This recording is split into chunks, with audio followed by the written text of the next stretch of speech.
ઘઉંના રોટલા કોટાના આવા થાય છે, સારા થાય છે, પણ એ થોડાક આમ કઠણ થઈ છે. આમ ઘઉં જોવા તો આવા ઘઉં આપણે વાવા એવા એવા પણ થોડાક કઠણ થઈ છે. અત્યારમાં પૂછાડે ઘઉંના રોટલા છે, કોટાના છે. કાલ મળ્યું હતું કંટ્રોલ 8 કિલો મળે છે, ચોખા મળ્યા હતા 24 કિલો, 4 જણા છે. રોટલા આવામાં થાય છે. ચામાં અત્યારમાં આવ્યા હતા. ચા તો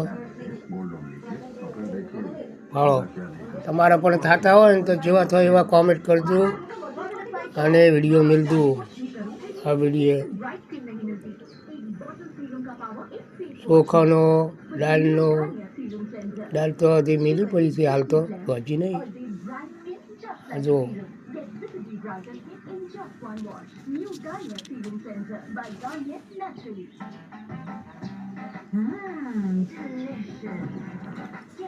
અનાજ કહેવાય, અનાજ ખવડાય, કોઈ બીજાને ધૂળમાં બટકા ના પડે, અનાજને ખવાય જોવું હોય એવું, ને પગે લાગીને ખાવાનું એટલે અનાજ મળતું રહે. હવ